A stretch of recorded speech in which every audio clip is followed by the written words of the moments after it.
These animals right now are just getting straight corn and grass. I did give them a few bags of the cattle cubes yesterday, but the cattle cubes that I bought on Black Friday, I still have 2 sacks left over.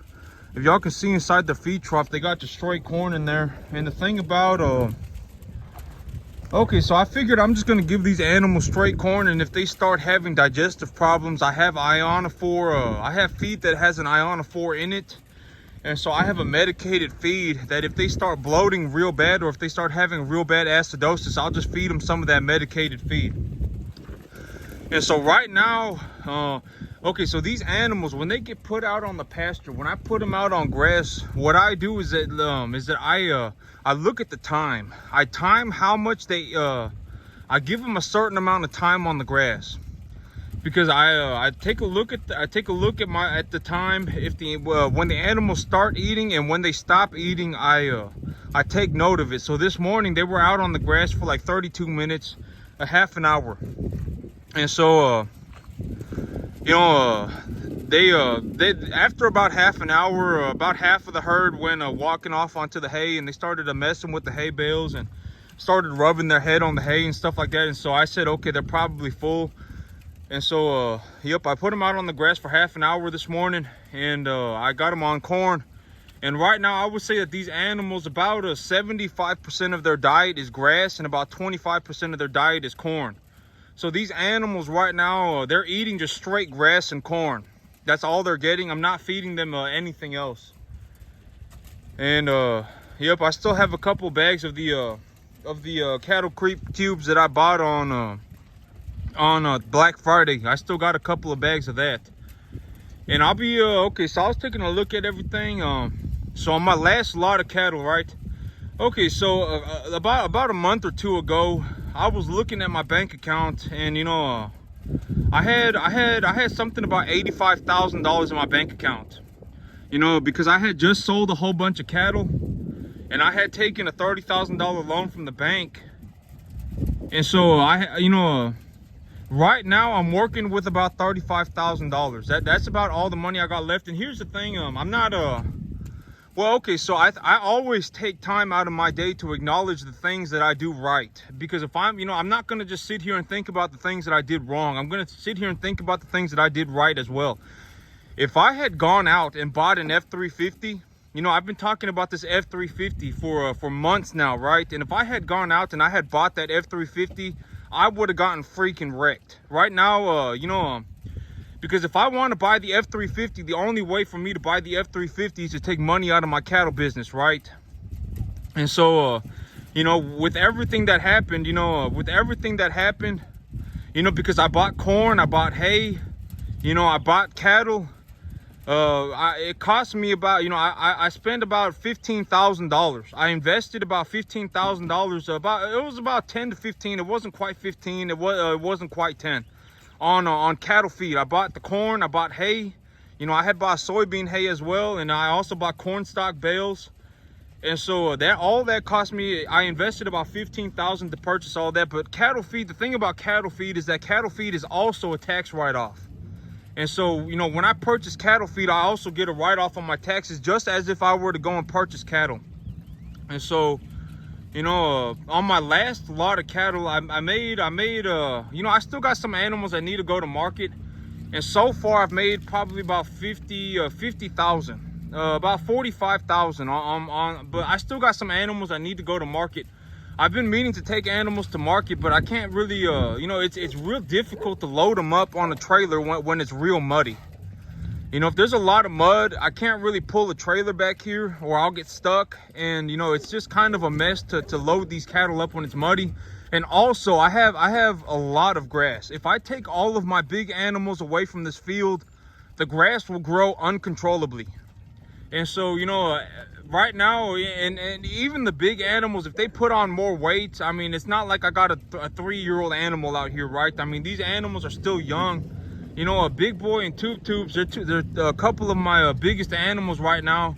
I raised them as bottle calves, and so I know that they're about maybe 1 year and 2 months old right now, maybe a year and a month old right now. And so these animals, they're not old, right? These animals, they're not old, and I've been raising them properly. You know, I've put them on, I have them on a correct ration. they're for you know, these animals, maybe big boy's about a year and 2 months old, a year and 3 months old, and he's probably about 1,100 pounds. And so I've been raising these animals properly. Okay, the thing about raising these animals, right? Like if I want to make, okay, so why do I make so much money in the cattle business? You know, I've posted pictures of my checks, right? And the money is objective. I don't just make up my numbers, right? You know, why do I get paid $6,000-$7,000 for 4 cattle, right? I mean, why does that happen? Number one, the big reason is that the animals are number 1 to 1.5 medium large frame animals. If the animal is not a medium to large frame 1 to 1.5 type animal, you're not really going to make a lot of money on it. Lucy. But granted, you're also not going to pay very much money to buy it. And so that's the big thing. Why do I get paid so much when I sell cattle? The big, you know, I raise number 1 to 1.5 medium large frame animals. And if you go back and you look at my checks, I mean, the checks are there, right? The money's objective. Money's not subjective. I can't just think I want to make $7,000 a week, right? You know, I look at my checks and my check says, you know, $6,500 or $7,500 on it. You know, and it shows that I sold 4 animals, right? So why do I get paid so much money for the cattle? It is because I market my animals towards the commercial beef industry. Because, you know, like me, I go, you know, okay, so if you go on the internet right now, you can actually look up commercial beef standards for animals. Like you can go and you can look up USDA standards for animals. You know, how does the USDA grade animals? How does the USDA grade animals for yield? How does the USDA grade animals for the amount of fat that they have? You know, and you can even go and look up, the frame score of an animal. So if I want to know that I have a medium to large frame animal, how do I know that I have a medium to large frame animal? Well, you can go on the internet right now and look up the average height of a frame, the frame being the length of the back leg of an animal according to their age. And so, you know, until you start to develop an understanding, so like me, I can just look at my animal, right? This right here, this is a medium to large frame number 1 to 1.5 type animal right here. This right here, you know, she's pretty tall and she's got a lot of heft on her, a lot of heft. And so, you know, I like me, you know, but it's not like rocket science, right? I mean, you know, it's not rocket science. And so, you know, it's like, so how do I, you know, why do I get paid so much for my cattle? And it is because I market my animals towards the commercial beef industry. You know, like this animal right here, he probably closer to about a 1.5 to 2 type animal. In all honesty, this animal right here, I would say he's a 1.5 to number 2. I'm probably not going to get a whole lot of money on him, but I'm not going to get a, you know, maybe I get a 12 to 1400, maybe I get about $1,200 to $1,400 on him. But the rest of these animals, like Big Boy, he's obviously a dairy influenced animal, but he's also obviously got very good Angus genetics in him, and he's very large. I'm not gonna say he's very large. He's not the biggest animal that I've seen, but I would say he is on the end of large frame. He is relatively a large frame. Not like extremely large. I've seen some extremely large animals, and he's not like that. But I would say he's on the big end. And so, you know, these things that they don't, it's not rocket science, right? And so the number 1 big thing is that I'm looking for a number 1 to 1.5 type medium large frame animal. And Big Boy, you know, like these animals, you know, like if they got dairy influence in them, it's pretty obvious. If they got a Brangus ear on them, it's pretty obvious and stuff like that. And so, you know, here, well, I mean, here in Texas, particularly the Brahman, hey, Papitos, leave her alone. Leave her alone. The Brahman so the Brahman genetics in Texas are very, very good. And so, you know, the Brahman influenced cattle, like a Brangus animal, probably gonna do just about as good as an Angus animal. Maybe I lose 10 cents a pound on it for having the Brangus ear. But the thing about the Brahman ear is that the Brangus ear, the Brangus animals are very hardy. You know, and they can withstand the heat better too. And so these black-hided Angus animals, when it gets to be 110 degrees in the summer, they start having a real difficult time keeping cool. But the Brangus animal tends to do substantially better. But if I have a full-on Brahmin influence, if I have a full-on Brahmin animal, and the Brahmin animal is just like a regular old Brahmin animal, there hasn't really been any genetic work done on the animal to hey, leave her alone, to really keep her to really keep them on the top end of the genetic spectrum. At that point, you're gonna lose money on the animal for being a Brahmin. But there are a lot of things, right? But me, the reason I make so much money on the cattle is because I market my animals and I raise my animals to the commercial standard. Like me, when these animals get when these animals are comfortable with me, I'll actually walk up to my animals and I will feel their body for fat, because you really want to be able to feel, if you push down on them, you want to be able to feel that they got fat on them. And okay, so it's a lot of things. It's not a simple equation, right? Because okay, so if I'm gonna raise these animals, what do I need to do? Well, I need to come up with a diet plan for these animals. Like in the middle, let's say okay, so here's a realistic idea of what is going on in my head right now. What is my business plan for my farm? Because when I come up with a plan, it needs to have a time period on it, right? Like, am I looking to make a lifelong goal? Am I looking to make a goal that's gonna go for my entire life? Am I looking to make a goal that is going to go for a day? Am I looking to make a goal that's going to go for a week? Am I looking for a goal that's going to go 2 years? I mean, what am I doing, right? Because it's like, oh, well, let's just say I want to be a farmer, right? I want to be a farmer. Well, am I talking about I'm going to spend my whole life farming? Am I going to spend next week farming? Am I going to spend next month farming? Am I going to spend the next 5 years farming? I mean, what are we talking about, right? Because, if I spend my whole life farming, chances are, and I wake up and I go farm 7 days a week, right? And that's what I do. Chances are I will get there, right? I mean, but it's going to take years, decades, 15 years, right? And more. And so, what is the time scale of my goals? Like me, when I talk about my goals, I say, okay, this is my 1 week goals. This is my my 1 day goal today was to put the animals on grass and to keep track of how long they eat the grass for, right? And, my 1 week goal, get the holding pen set up. But I always put time frames to my goal. Oh man, I'm legitimate. Me, I'm gonna farm until the day that I die, right? My lifelong goal, right? I mean, there needs to be a time frame to when the goals need to be accomplished. Like, what is my 2 week goal, right? Okay, I need to get my finances squared away so I can start bringing in animals again, right? I mean, there needs to be a time frame for the goals. It can't just be these generic statements like, oh, I'm gonna be a farmer. Well, okay, so if I'm gonna be a farmer, am I talking about because anybody can be a farmer, right? Anybody can be a farmer, but not everybody's gonna make money. Almost nobody's gonna make money. And so, like, and the money is very important.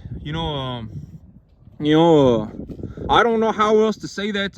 Nobody can ever convince me that it is better for me to be broke. Nobody. I mean, if someone tried to convince me that it was better for me to be poor, I would stop listening to them immediately. Like me, when I go and talk to somebody and I talk about business, if I'm talking about business, right, and business is what I'm talking about, if they say something stupid like, oh, I don't make money.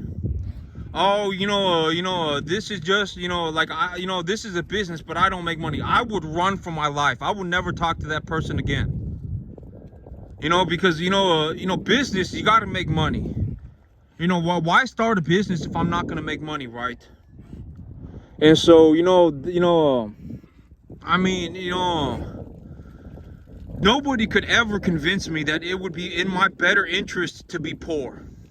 Nobody. I mean, that's ridiculous. But one of the things that really saved me this time around was that when I made my money on the cattle, I did not spend it. The only money that I spent was in my business. That really saved me. Because I had 90,000, right? I had about 80,000. I paid the bank back 20,000. That left me with 60,000.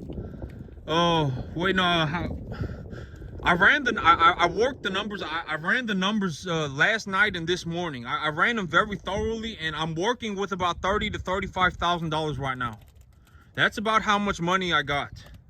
About $30,000 to $35,000 is about how much I have left, and that's about how much I have to work with. But this animal, you can see she just pooped right here, and her manure looks very good. Looks very good, and and it's a little runny because it rained yesterday, and so the grass is a little bit wet. And so her manure looks very good. And these animals right now, they're just being fed straight grass and corn. You know, it's costing me almost nothing.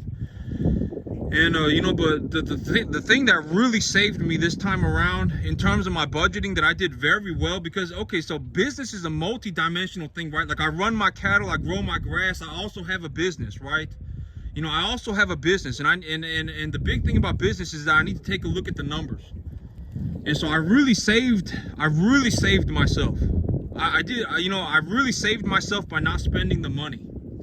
Because, you know, if I had spent the last $35,000 that I had made, you know, if I had spent all of the money, if I had looked at my bank account and I said, oh my God, I got $80,000 in my bank account right now, I got $90,000 in my bank account right now, oh my God, I'm just gonna go and spend all this money, I would have been freaking wrecked.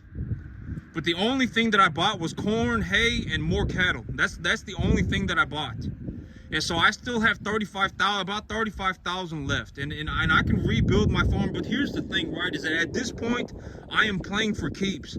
I cannot lose another $35,000. I just can't do it. If I do that, I mean, I may as well just, it would be a better plan for me to kick myself in the dick. Realistically, I can't lose another $35,000. So I have to play for keeps.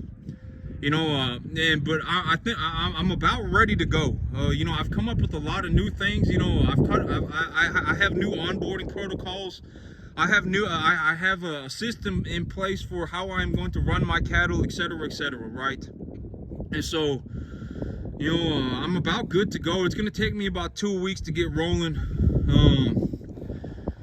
Yep, but okay, this morning and for the last couple of weeks, you know, because okay, so it's December, it's the first day of December today, and so from right now, January and February are usually, in January and February, it is our coldest months here in Texas, and we also don't get much rain in January and February. So January and February is going to get cold, and there's not going to be much rain. And so what I'm going to do with my grass, the plan for my grass right now, you know, because my farm is not just grass, it's not just cattle, it's you know, it's not just business, it's all of these things combined. And so right now, when I look at my field, right, when I look at my field, I am going to purposefully, you know, because I am anticipating that I get less rain and it's going to be colder in January and February. So long story short, the metabolic activity of the plant is going to be reduced.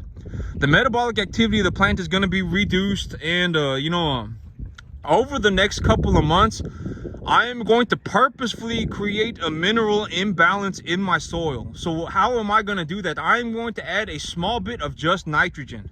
So it'll cost me, you know, for me to do this, it'll cost me about,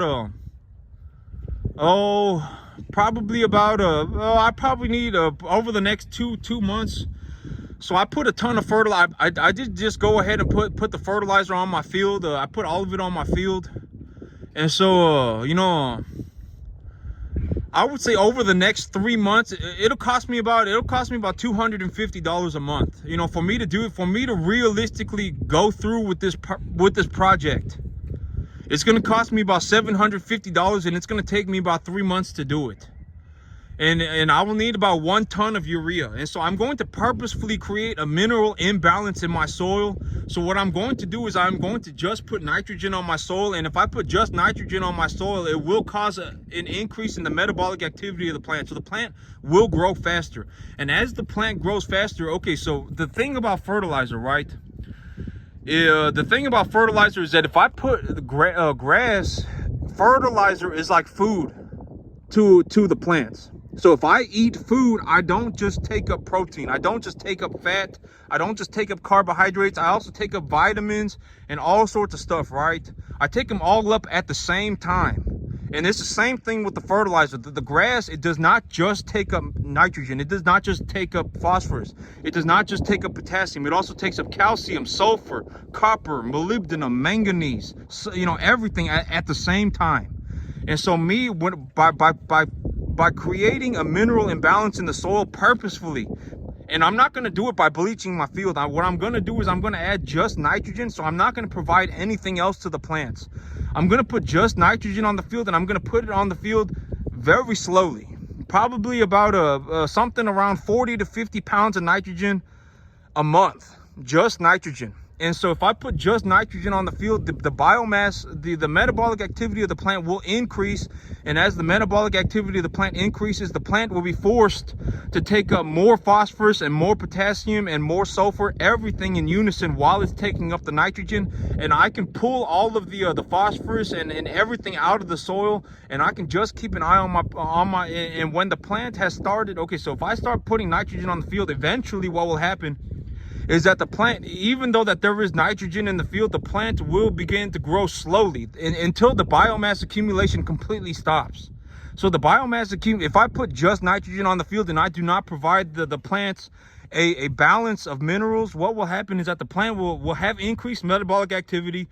The biomass will begin to accumulate faster. The plants will start taking up all of the minerals, and eventually the soil will become so depleted of phosphorus and sulfur. Usually it's phosphorus and sulfur. On my field, it's usually phosphorus and sulfur, that the plant will become so depleted in phosphorus and sulfur that the biomass accumulation of the plant will stop. And at that point, I know, okay, the saturation curve of the phosphorus and sulfur are practically at rock bottom.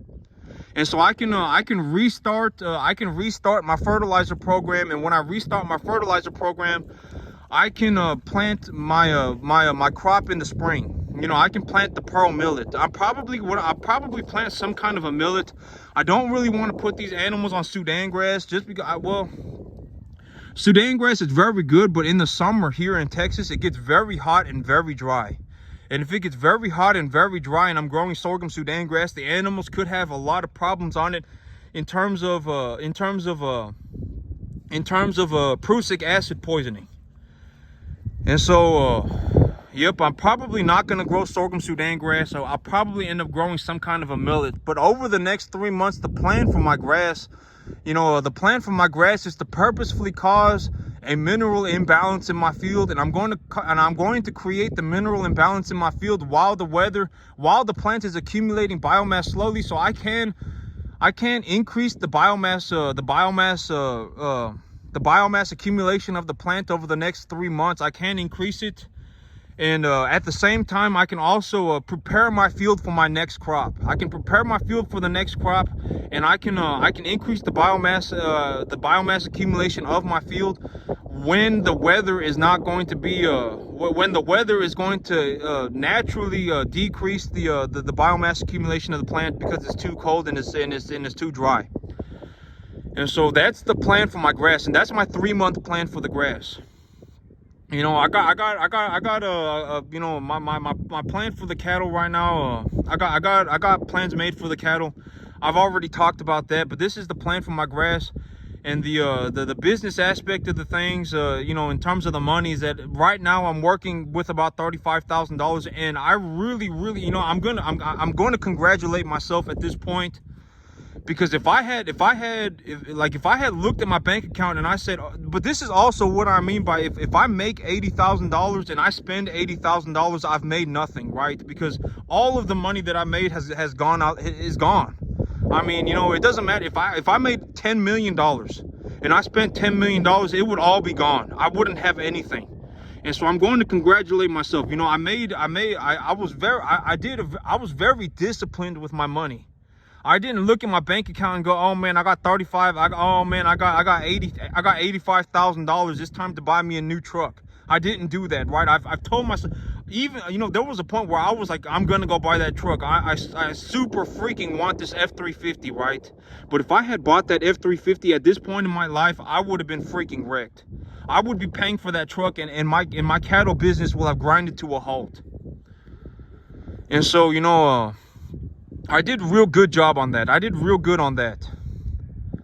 And so, you know, as of right now, you know, because, you know, I made a lot of money on my first lot of cattle, and I just held on to the money, and I lived off of my income on the W-2. And so, you know, I'm still working with about $35,000. But, I did real good, and I'm going to congratulate myself on that. But that's it for me today, YouTube. Y'all have a good one.